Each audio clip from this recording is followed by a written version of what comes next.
Joan, I don't think we could have picked a better or more interesting week to kind of get together for a lunch like this.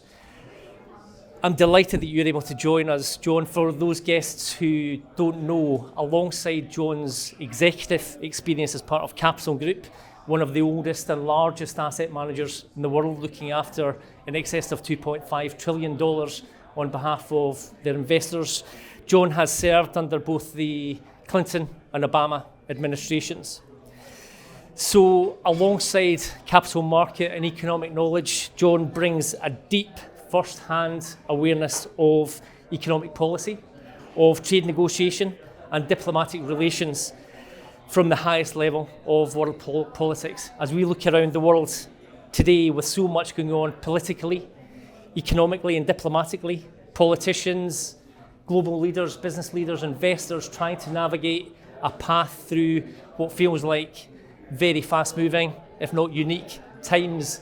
I'm sure that John's insights, his experience, and some of the conversation points that he'll be able to bring in such a private, intimate environment for us to talk around the room today will hopefully send us all off with confidence, assurance, belief. We'll come back to that at the end. We'll come back to that at the end of lunch. But in the meantime, without further ado, John, you're very welcome. We're delighted to have you, and the floor is yours. Oh, thank you very much. Maybe I'll say a few words as well. Good afternoon, everyone. Don't worry, I work for Brown Shipley. We're colleagues, so I can introduce myself. I'm Daniele Antonucci. I'm the chief economist at Brown Shipley, and I have the easiest job today. I don't need to answer tough questions. I ask the questions to John, and the plan is that we look at 3 or 4 broad topics that I'm sure will be very interesting, and then we'll open it up for questions, your questions, and so that could be the second part of this lunch. And by way of introduction, John, we are used to long periods of prosperity. We're used to quiet markets, so this is where we're coming from. But suddenly, since COVID, feels like all changed. And back in the days, even these elements of uncertainties used to be just headlines.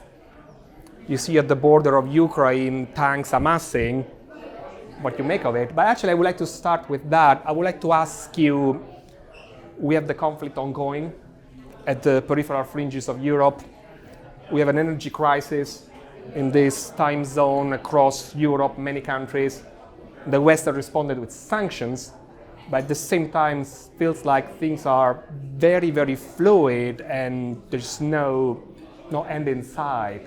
How do you think the situation is going to get resolved, and what sort of catalyst we should look out for to get a sense of whether it is moving in the right direction or not? Oh, well, thank you so much, Daniele. Thank you, Gordon, for that nice introduction. I hope you kind of raised the bar on me. I hope I can clear it here. But and it's great to be here with Brown Shipley, and we've had at Capital Group a long history and relationship with you all, which we very much appreciate. Anyway, it's just great to be here.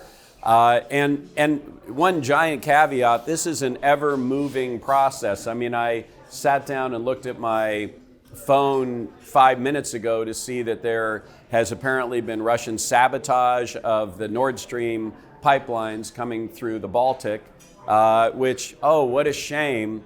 We have no idea how that happened, but I guess we're going to really have to shut down the gas coming into Germany.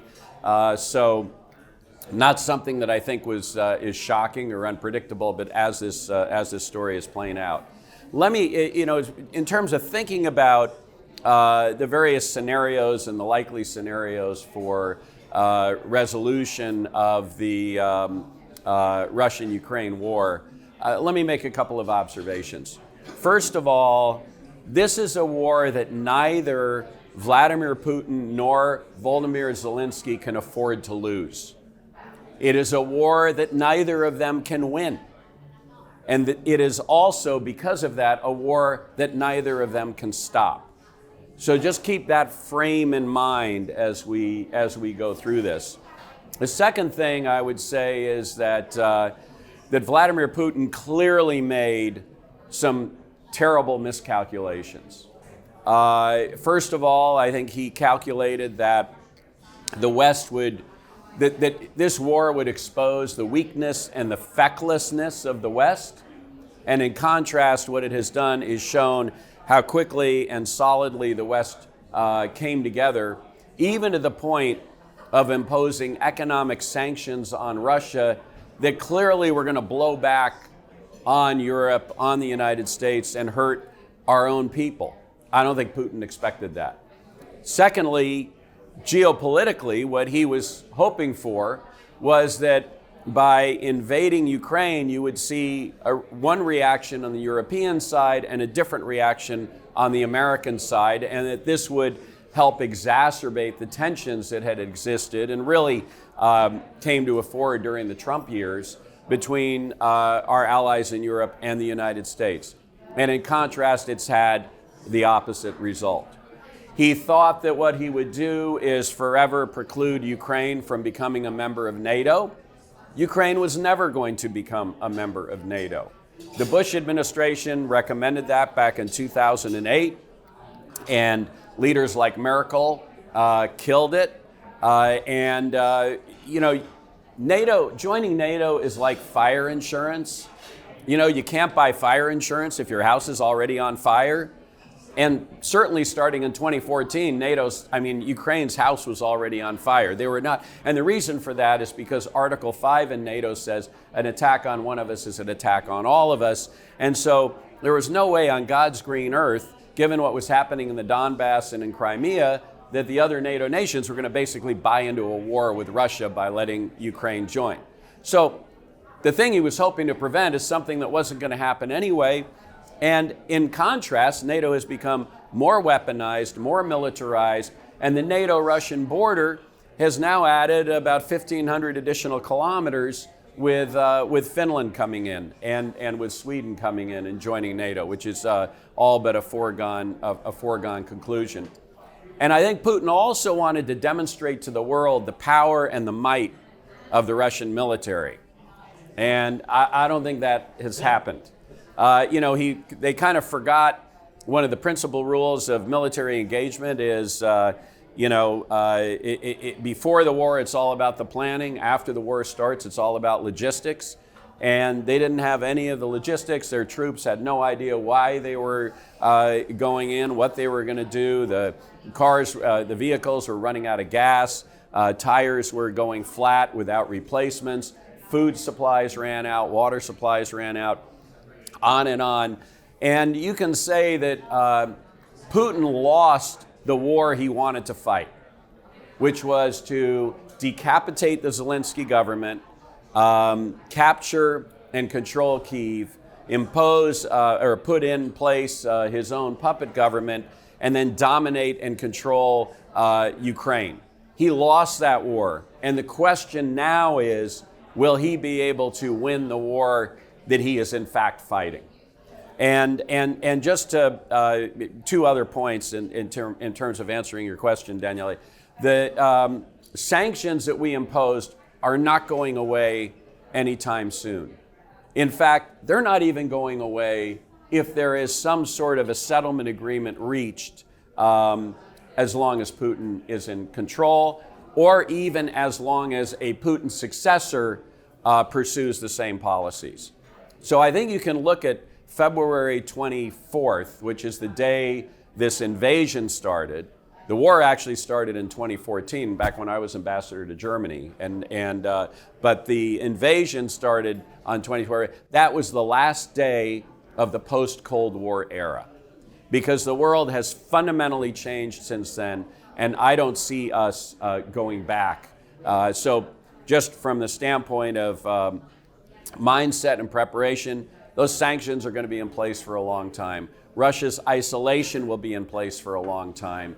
The struggles that Europe in particular and countries like Germany are going to have with the energy crisis and all that is going to be something that's going to have to be dealt with for a long period of time. And I do not see in the next 3 to 6 months, as we go through winter, I do not see any prospect for some kind of peaceful settlement. This is what Putin's going to do. He's having these fake elections where they're literally forcing people to vote by gunpoint, fake elections in the Donbass and the Luhansk region. And the results of those elections are going to be that he's going to be able to announce, the people of this region want to join Russia. He will then go in and annex Russia. He will then take the position that the Ukrainian military activities in the regions that Russia has taken over in the last 6 months in that area are in fact not an effort to recover Ukrainian territory, but an attack on Russia itself. So he's trying to turn from Russia being the aggressor into Ukraine being the aggressor. And he's hoping that what this will do is motivate the people in Russia to be even more supportive of this war and, special military engagement.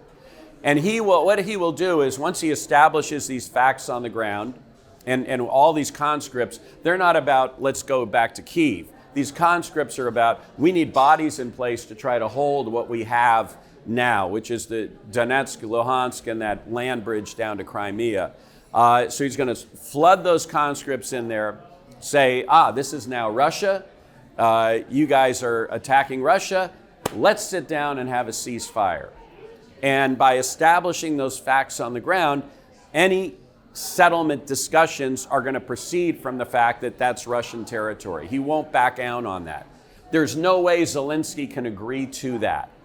And given the atrocities that have occurred in this war, and given where we are with the success that Ukrainian troops have been having, there is no way on present facts that once Putin does this, the United States or NATO are going to pressure Zelensky to accept those terms.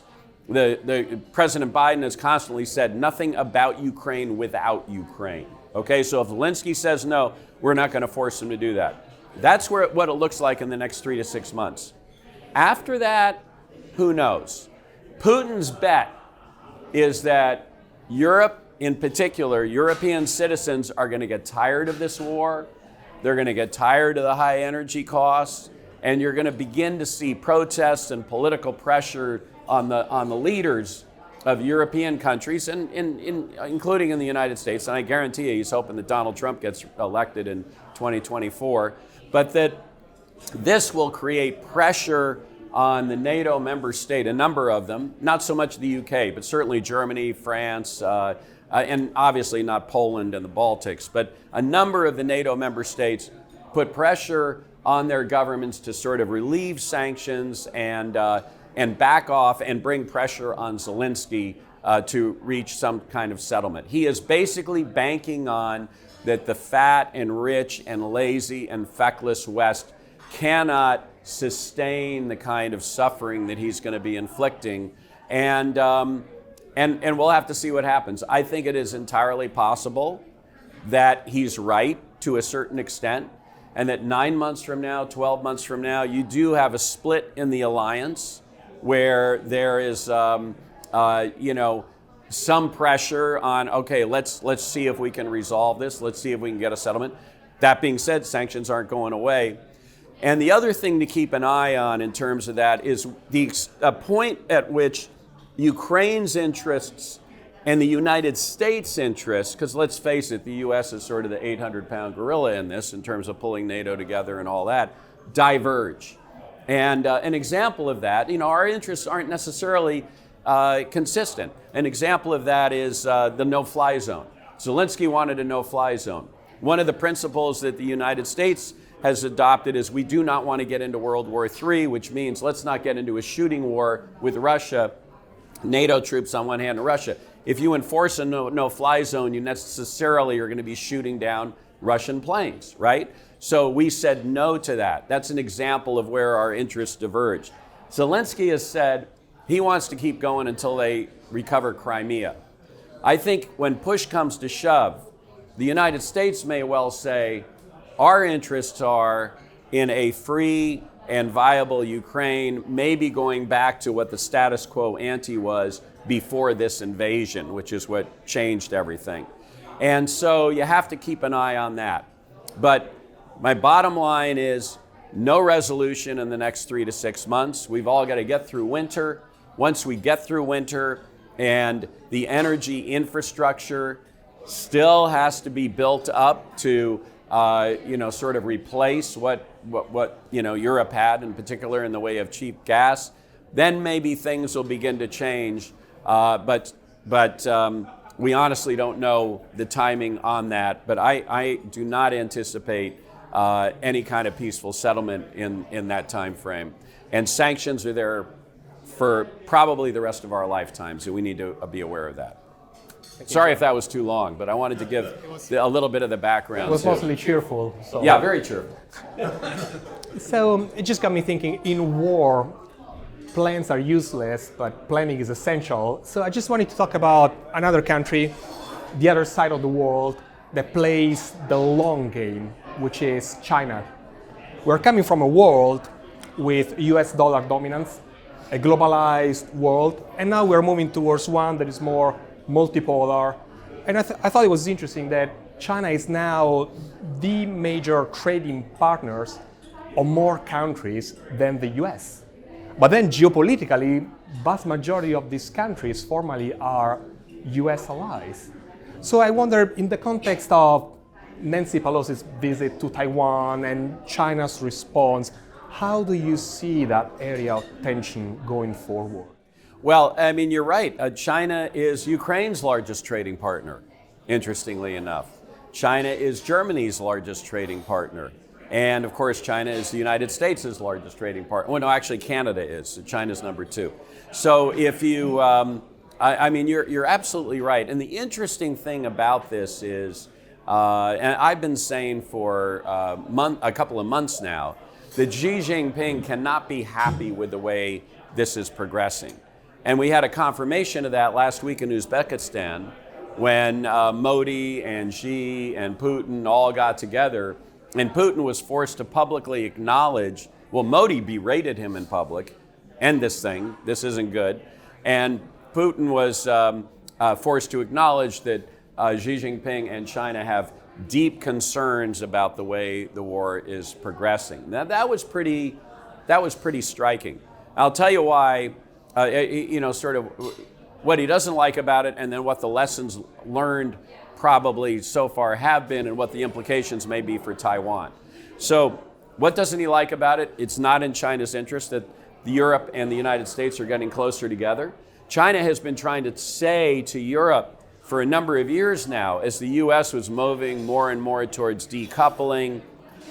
I often joke, and it's not really a joke, that the only thing you can get bipartisan support for in the United States Congress is tough on China legislation. I mean, it's really true. That's directionally where the United States is going. He's saying, Xi Jinping is saying to Europe, hey, don't follow those guys. We have a great commercial and economic relationship. Let's keep that going. It's good for us. It's good for you. Europe and the United States are not getting together more closely just militarily with NATO. They're also getting more closely economically, as the United States is about to become the largest supplier of natural gas to Europe, certainly to Germany and the Baltics and Austria and all that, with its liquefied natural gas. So that isn't necessarily in Xi Jinping's interest.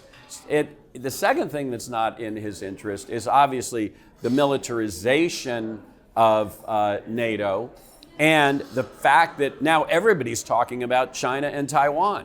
I mean, something that, they probably would have preferred to be kind of quiet as they begin to strengthen their ability to take over Taiwan in whatever mechanism, whether by military means or not, sort of what they did with Hong Kong.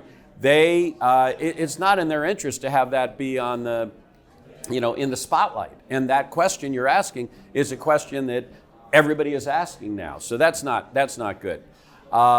He and Xi Jinping and Vladimir Putin, on the other hand, on the eve of the Beijing Olympics, announced this new alliance, a partnership without limits.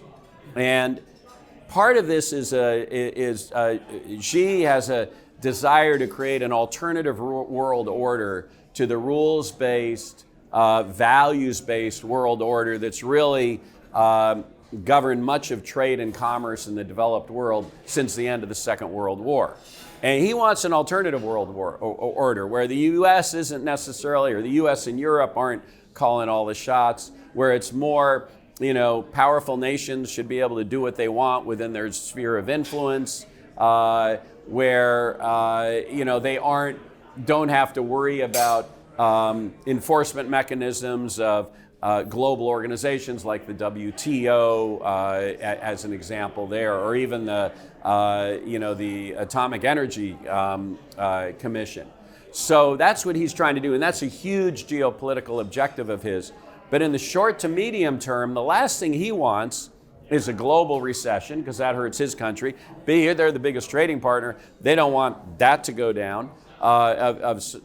And secondly, the last thing he wants is for Europe to be turning more away from China and asking themselves, do we really want to become as dependent on China for our economies as we have been on Russia for gas? And this, I can tell you, I spoke at a conference of German CEOs last weekend, or weekend before last, and this is a conversation that is actively going on.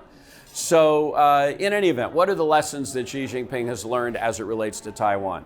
Number one, wow, I guess the West will respond with significant economic sanctions, even sanctions that are going to blow back and hurt their own economies. So that has to be sobering. On the other hand, I think it's pretty fair for him to assume, notwithstanding Joe Biden's comments that we would engage militarily if China were to invade Taiwan, pretty fair for him to assume, you know what, the US and NATO and presumably Japan and Korea and Australia and all that have no interest in getting involved in a shooting war with another nuclear power. So that gives him a little bit of latitude. The third thing, though, he's got to be looking at is, wow, look at what happened to that vaunted Russian military. I got a big army, but they haven't been involved in a shooting war since 1979 with Vietnam. And are we risking the same kind of problem? It's one thing to fight with Vietnam over border issues. It's something else to try to take over a particular piece of land where people think they're defending their homeland. They're going to fight a lot harder. And so I would imagine that would give him pause. But the counter to that is he may look at that and say, we better act fast. Because the West is trying right now to arm Taiwan to the extent that we make it look like a porcupine. It's just very unappetizing for China to come in and eat. And so, he doesn't want it, he wants it to be a baby porcupine, not a big old full-grown porcupine with lots of quills. So that could count the other way. My sense is that because of the economic risk, and in part because of the are we really ready issue, that China is not going to militarily invade Taiwan in the short and medium term. Down the road, who knows? They think, as you said, they think long term. And long term, the gravitational pull is such that Taiwan could ultimately become closer and closer to China, economically, commercially, otherwise. And why do they need to fight a war if that's the direction it's headed in? On the other hand, if the leaders of Taiwan start talking about independence and nationalism and all that, that could trigger a serious response by Xi Jinping. That's very important, and I think it seems to be contrasting with the approach in the West in many ways. Both countries you mentioned had the same leader in power for a long time and a lot of time to plan ahead. Well, we're used to very short political cycles in the West, and we talked about large economies. So now I'm going to ask you about the US. How do you compare and contrast this approach with the polarization in your political system the midterms are approaching, and maybe also what comes next with the presidentials in 2024? Well, I mean, I think that both Putin and Xi see what you described as an advantage, because they go, hey, we got our plans. And by the way, Putin going into Ukraine is a legacy issue for him. Xi bringing Taiwan back into the Chinese mainland fold is a legacy issue for him. And they both are guys that think they're going to be there for life. And so they see an advantage that we have election cycles. We have publics who may get upset and frustrated and vote people out and vote other people in. And in particular, obviously they saw this with what happened with Donald Trump, who, and that if Trump were to become president again, his attitude would completely be, who cares about Ukraine? Let me call my friend Vladimir. Let's put an end to this thing and get the gas flowing again and get the economy going again. That would absolutely be his approach. So in any event, they're not wrong to be thinking about that. And, the question is, how much does the West hold out on this? So you ask about the midterms and the 2024 election. We are, as you note, a very, very polarized country. And because we have a couple of imbalances built into our Constitution, we have moments where the minority controls the majority. So 2 examples of this. Every state gets 2 senators, okay? Well, if you look at any map after a presidential campaign, you'll see now the way the maps go, you'll see that the blue states, the Democratic states, are a handful of states that have big populations. So they have lots of electoral votes. They have big populations. And the red states, there's just a whole lot more of them. The smaller states. So Wyoming, with 600,000 people, has 2 senators. My home state of California, with 40 million people, has 2 senators. So there is a sort of an inordinate representation, an over-representation of rural America in the Senate and an under-representation of the large states in the Senate. So that leads to things like pieces of legislation. It leads to Supreme Court justices being confirmed that take away things like Roe v. Wade, that 60% of the American public wants to have some flexibility on abortion. They do not want a ban, even with life of the mother and rape and incest as exceptions. So you have that piece. The second piece is in presidential campaigns. We have this crazy thing called the Electoral College, and it was put in the Constitution as a compromise, right? Because way back then, the small states, who numbered more than the big states then were like Pennsylvania, New York, Massachusetts, maybe New Jersey, and Virginia. And the small states were, the other of the 13 colonies. They were like, we don't want to lose our power. So the idea was, okay, we're going to have an electoral college. We're not going to have direct election of the president by the populace, but each state gets electors equal to the numbers of members of Congress they have. Now that depends on size, and those 2 senators.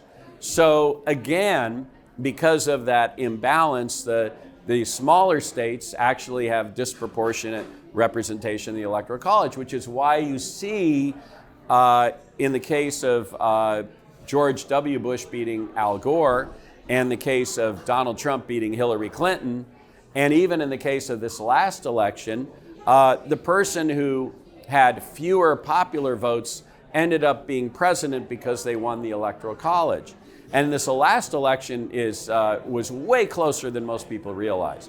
I mean, Biden won by 8 million votes in the popular vote total, but of 45,000 votes, less than the people you can stuff into Wembley Stadium. If 45,000 votes had changed in just 3 states, 25,000 in Wisconsin, 10,000 in Georgia, 10,000 in Arizona, Donald Trump would have been president. And let me tell you, you would have seen, you thought January 6th, you see when Trump doesn't get to be president, you would have had protests in every city in America. If that were to have happened again, he would have gotten elected with 8 million. So this is a real challenge in the United States that we have to deal with. And unfortunately, We have a structural issue in the way our members of Congress are chosen and the way congressional districts are drawn that exacerbates the polarization in our legislative body. And it is this: the politicians in each state, the state legislatures, get to draw the congressional districts that people run in. So if you're an incumbent legislator, or you're thinking about maybe running for Congress someday, what do you want to do? You want to make sure you can get reelected. So what's the best way to get reelected? If you're a Democrat, it's to draw a seat that has more Democratic voters in it. And if you're a Republican, it's to draw a seat that has more Republican voters in it. So they are called safe seats. Now, when I was doing presidential politics, I ran Gary Hart's presidential campaign. I ran California for Bill Clinton in '92, which is when it turned from red to blue. And I've been paying attention to this for a long time. In the 1990s, there were about 150 genuinely swing districts in Congress. After the redistricting of 2000, 2010, and 2020, they do it every 10 years, there are now about 30 swing districts. Everything else is safe Democrat or safe Republican. But here's the dirty little secret: they're not really safe, because what it means is, with a Republican, all the action is in the primary. With a Democrat, all the action is in the primary. Primary elections tend to be lower turnout. Who turns out in low turnout elections? The activists. And the activists in the Republican Party tend to be farther to the right than the public is in general. And the activists in the Democratic Party, I should be doing it the other way, are farther to the left than the public is in general. So you end up, and how do you get in trouble as a member of Congress in one of those districts?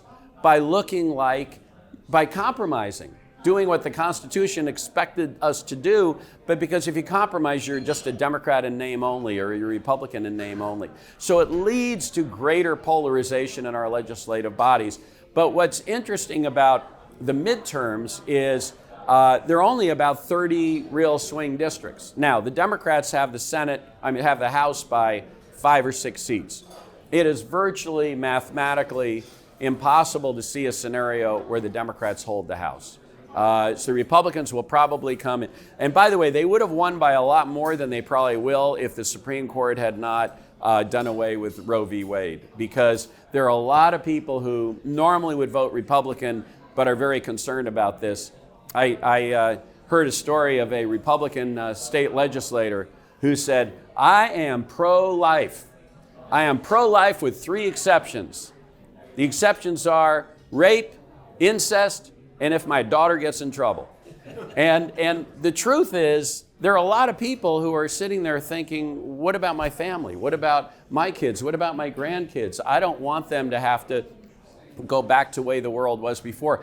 That is energizing a lot of voters. So I still think the Republicans win the House, but it's going to be a much smaller margin. And then in the Senate, it's a 50-50 Senate. There are only 4 or 5 seats that are genuinely at risk. I think the odds are the Democrats hold that 50-50 and maybe even pick up a seat, in particular because of some of the right-wing candidates who won primaries, and even Mitch McConnell, the minority leader of the Senate, the Republican leader of the Senate, has said this is a jump ball situation, in part because we've had poor candidate recruitment. So the Democrats may get lucky in the Senate. I think it's very hard for them to hold the House. If they don't hold the House, all you're going to see in the next 2 years is hearings on Hunter Biden, on the pullout from Afghanistan, and on the border and immigration. And they're going to just try to make life as miserable as possible for the Biden administration. That gets us to 2024. Who's going to run in 2024? If I had to bet today, I would bet it's a rematch. Now, people say, well, Biden's too old. And, 60's the new 40, 70's the new 50, but 80 is 80. But the truth is, he's still got it up here. People, he really does. And I think he believes, and there are a lot of Democrats who believe, that he is the best one positioned to beat Donald Trump if Trump gets the Republican nomination. Now, folks say, how could Trump possibly get the Republican nomination? Well, the Republican primary process is first across the post. It's not proportional in terms of winning delegates to go to the convention and nominate a candidate. Trump has a rock solid, 30% of the American public, which translates into, almost 50% of the Republican primary electorate, absolutely unequivocally behind him. And the more he gets attacked, the more investigations there are, the more they're motivated to support him. Because what they love about him is the establishment hates him and he pokes them in the eye. It's not even about he's going to do good things for us. It's the politics of aggrievement and the sense that he's going to poke the establishment in the eye. And so if he runs, and I think all these investigations make it more likely for him to run, kind of gets him out of this stuff maybe. If he runs, I think he gets the Republican nomination. And so if he's going to run, Biden's going to run. Now, if for some reason Trump decides not to run, and John Bolton was at this conference I was at last week, and he doesn't think he is going to run. But in any event, if he doesn't run, I don't think Biden runs. I honestly don't. And then I think you're going to see in both parties a real aggressive, active primary season, where in the Republican Party you're going to have a bunch of people running saying, I'm Trump without the crazy. Basically they're the, Trump's policies, but not, the kind of narcissistic, self-indulgent approach that he takes. And on the Democratic side, I'm sorry to say that it's going to be much more of a left oriented rather than a more centrist policy oriented primary. And we'll have to see what happens. There may be some people that none of us have heard of, the governors or whatever, who emerge from that process. But I would say, again, if you were going to bet on this, I wouldn't bet the house, but I'd definitely put some money on a rematch between Trump and Biden. Thank you. We did a little bit of a tour around the world. So I want to get back to where we started, our region, Europe. And one of your former politicians actually said, you never know who you should call if you want to speak with Europe or the EU. And so my question is, can we really hold it together, our cohesion? We got elections in Italy over the weekend, and generally speaking, there is a sense of fragmentation. Can we stand up to these very large superpowers, either military like Russia or economic and militarily like China and of course the US? What's the role of Europe in all this? Well, it's interesting. I'm bullish on Europe. And I know that may be a counter view to what a lot of commentators are thinking. But I always have to say, when I went through my confirmation process to be ambassador to Germany, you have to get confirmed by the United States Senate, and I'm in there in a hearing. There were tons of articles being written, wither Europe, wither NATO. And then, of course, when Brexit happened, this is the first brick out of the wall of European integration. You're going to see a Frexit, you're going to see an exit, you're going to see a Grexit, you're going to see an Italy. This was lots of anxiety and concern about that. I always said if I saved every article about how European disintegration, you'd fill this room with paper and none of us would be able to get out of here. And yet, Europe is, in a strange way, closer together today than they've been in a couple of decades. And yes, there are issues. There's questions about the Italian election, but the coalition is such that, maybe that's not going to be an anti-Euro government as much as people thought. There are questions about Viktor Orban, but when push comes to shove, Hungary typically will voted with the EU, for instance, on the sanctions, as an example. So, and then of course there's the concern that do you get when people are starting to pay the price for the high energy cost and maybe turning down the thermostat because of heating and maybe you get layoffs and job losses because companies can't survive given the energy cost. Do you get fragmentation within some of the countries? Yeah, I think you are probably going to see that. But at the end of the day, particularly if you're talking about Europe versus, China or Europe versus the United States or what have you, Europe is so much stronger together, particularly as an economic and a trading bloc, than it is separately. Just ask all of you who live in the UK how things are going right now. By the way, as an American with dollars, I kind of interesting watching what's happening to the pound. And so, I think and by the way, the same thing's happened in the euro, so it's not like that's necessarily Brexit related. But the point is, that trading bloc of almost 400 million people that is very productive from a manufacturing standpoint, from an engineering standpoint, and all that. That's a powerful thing. And so, and even with during the Trump administration, you still saw, as much as he might have wanted to pull out from NATO, you had enough people in Congress who would have resisted that.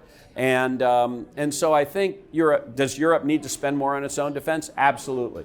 I mean, the days of the European, or certainly the German economic model of the Americans will defend us, we'll get Russia will sell us cheap energy, and we'll make great stuff that we sell to the rest of the world, including the Chinese. That's over. That model is broken. So Europe is going to have to spend more in terms of its defense. But when push comes to shove, I think the allies will absolutely be there. It's going to have to spend more on energy, but at the same token, this is going to accelerate the transition to more of a carbon neutral economy. It's going to accelerate the transition to, because there's going to be a lot of investment dollars going into, we got to get there and we got to get there fast, going into renewables. So that could be a good thing. That's also a silver lining aspect of this. And, and with the refugee crisis, that's another one where everybody said, oh, Europe is going to fall apart. So I think it's in Europe's self-interest to keep together as much as possible. Of course, there are going to be tensions and disputes, but I'm quite bullish on Europe. Thank you, John. Actually, I have so many more questions to ask you, and it's so very, very optimistic. So I guess I'll stop here. I'm an economist, so the glass is always half empty. I guess I'll ask our audience, actually, if you have questions you want asked to John.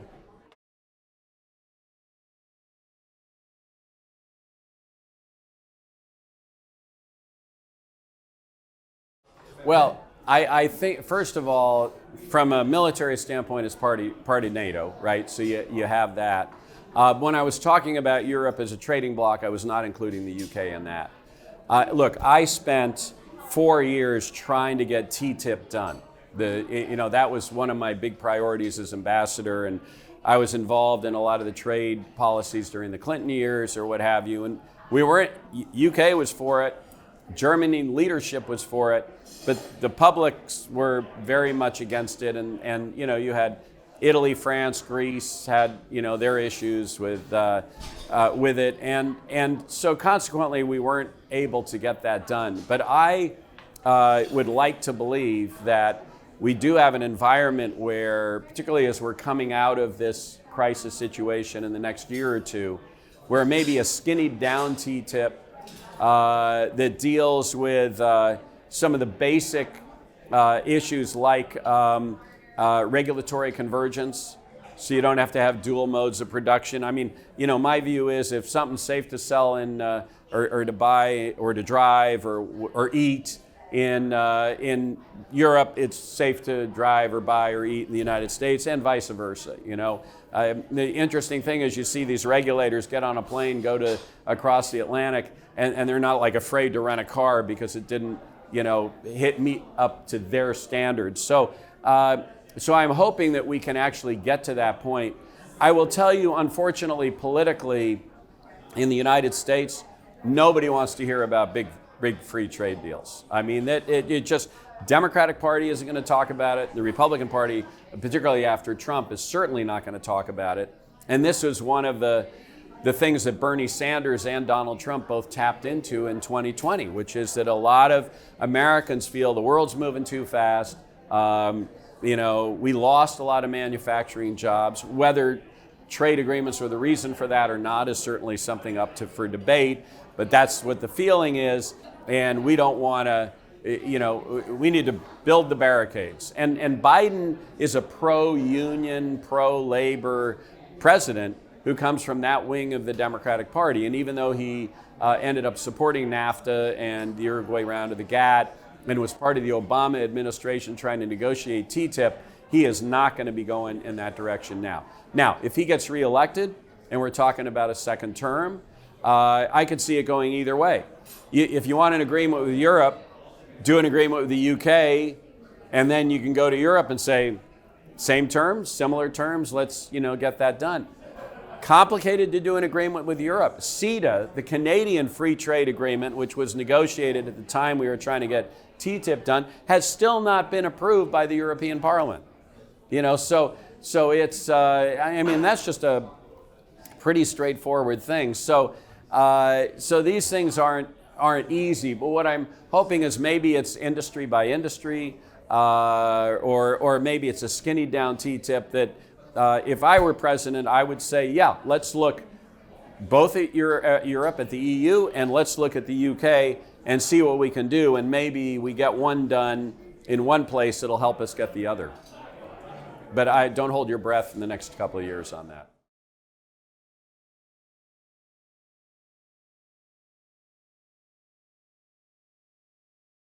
Let me just say this. There will never, ever be a trade deal that will be approved by the U.S. Congress that doesn't have a significant part of agriculture in it, for precisely that reason. That's what, when I ran the war room to get the Uruguay round of the GATT through Congress, that's what it was about. NAFTA, that's what it was about. It was all new to me, because I was new to I was a young kid in the Clinton White House, and I was like, whoa, the agriculture thing is hugely, hugely important here. And so you want the Wisconsin senators, you better have dairy in there, right? And cheese and so on and so forth. So, and my guess is the UK's got things they want too. They want, in the area of procurement, they're going to want, to be able to get around or get rid of all these Buy America clauses that are in, or pieces of legislation that are in states and cities and even the federal government on certain things. So there'll be a lot to talk about, a lot to negotiate. If it's super lopsided, the UK won't agree to it. But let me just say, before the U.S. we'll have a sense on the Senate, because before the U.S. Votes on any trade agreement, the president has to be given what's called trade promotion authority. And what that is where the Congress says, you can go ahead and negotiate this trade agreement, but it will, it can't be amended, it can't be filibustered. So it's an up or down vote by a majority of the House and majority of the Senate. But that vote for trade promotion authority is subject to filibuster.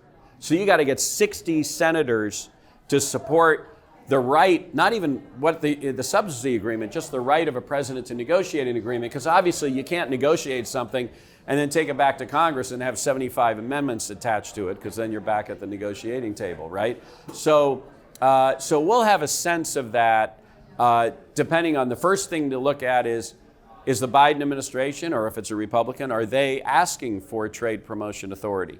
And then if they are, particular, where's the Senate on this? And what are the issues that they're going to have to agree to, that the administration, okay, we're going to make this a priority, this a priority, and this a priority, then that'll give you a hint of where we go on it. But I can just tell you flat out, agriculture will have to be a part of it. It's less of a problem for the UK than it is for France and Italy, And even, Parma, the big issue is like Parmesan cheese. You can't call it Parmesan cheese unless it comes from Parma. The funny thing is the Greeks say the same thing about feta cheese. There's no such thing as feta grease.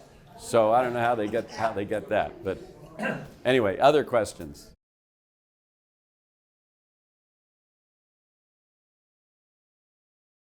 Two things about that. Number one, it's going to take a while. All the pipelines go from Russia to Europe. It's going to take a few years to get that done to China. But Jake Sullivan, who's the National Security Advisor to Biden, met with his counterpart in China when this was all kicking into gear. And he told him three things. Number one, we get that you guys are going to have to, and you're going to want to buy cheap oil and gas and grain from Russia. We get that you need to do it. We get that you got. That's okay. And by the way, drive a tough bargain with them, on price. But that's okay. But two areas that are red lines are if you engage militarily. And interestingly enough, he pulled out Twitter and showed, Xi's national security advisor, how Ukrainians go out with their cell phones, and every time there's a piece of Russian equipment, like a tank or a howitzer type of weapon system, goes out there, and they literally look at every component part and put it up on Twitter and see where was it made. So, hey, who made those tires? Who's violating sanctions? They're putting it out there publicly. So Jake Sullivan showed him that, and he goes, don't think you can hide. If you give them tires, we're going to see that. And for sure, you give them technology. So a bomb, or a missile drops, it doesn't explode. They take it apart, take the pictures of the component parts. And our intelligence will be able to tell, oh, that's a Chinese circuit board, as an example. So don't you go give them anything militarily, and interestingly enough, China hasn't done it yet. You give them anything militarily, that's going to trigger sanctions. And then the third is, we are going to be imposing export controls and sanctions on technology. The oil and gas sanctions aren't going to hurt Putin that much. In fact, they haven't. In fact, they've helped him because oil prices went up and he made a lot of money, right? That stuff's all fungible. You're going to sell it in other parts of the world. The gas, they have trouble getting to places, but the oil for sure. And they make way more money on oil than they do on gas. So that never was going to be, the thing that was going to break them. But the technology, Russia depends very much on Europe and Europe in particular, but also the United States as well, for technology, for weapons technology, and for manufacturing and industrial technology. And so, the second thing was, you're going to see a very, wide, hard-hitting range of export controls on technologies that could be sent to Russia. Don't you dare violate that. Don't circumvent and allow him to circumvent sanctions by you supplying them. Those are the two red lines. So the bottom line answer to your question is, we don't have a problem with them getting gas from Russia, or grain for that matter.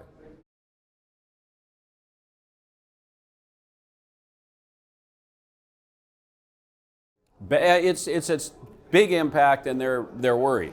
I think one of my close friends in the German government's Wolfgang Schmidt, who is now the chief of staff to Olaf Scholz, and I was with him at this conference, and I had an hour and a half with him back in June, just the two of us. And even in that period of time, in June, he was in full winter is coming mode, really worried about energy and getting Germany through the winter, much less so a week and a half ago. And part of the reason for that is Germany has now secured 3 of these floating LNG regasification facilities. He said they've got a 4th on the way that hasn't been made public yet, but they're going to have 4. They were able to build up their reserves. They already started the process of disincentivizing people from using so much oil and gas, and so the demand side, gas really, the demand side has gone on. It looks like, and who knows, because the Greens are in government and this is an existential thing for them, it looks like they're going to keep the 3 nuclear power plants that are scheduled to be decommissioned at the end of this year, keep them going at least through the winter, maybe further than that. So they're pretty comfortable that they can make it through the winter. The concern is what happens after that.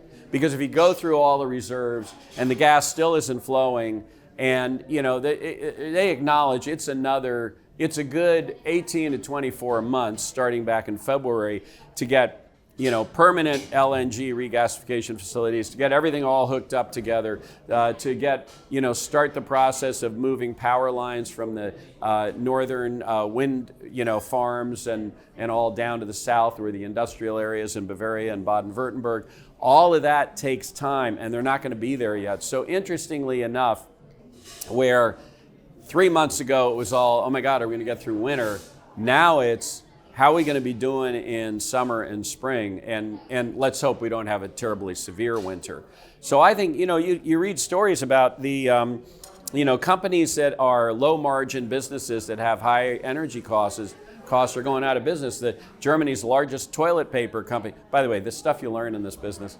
Who knew that toilet paper manufacturing is an energy intensive business? But apparently it is. So they shut down the largest toilet paper company. And, so as an example of a low margin, people aren't going to pay $10 or 10 euros for a roll of toilet paper. So it's a lower margin business, no price elasticity, and high energy costs has just made it mathematically unworkable. So you're going to see, we're definitely going to see some of that. So it's going to be tough sledding, I think, for the German economy. On the other hand, so was swallowing the former East, the GDR. So was dealing with the global financial crisis. So was dealing with the immigration crisis in 2015 and 2016. And they're not talking about the black zero anymore. They're talking about how to, help mitigate the impact of the higher cost of energy on consumers and all that. And they're making smart investments in sort of renewable infrastructure. So I never, German angst, right? If you talk to, 20 Germans, they're all going to, oh, the world's falling apart. But I would never underestimate their ability to kind of come through this and stay relatively strong.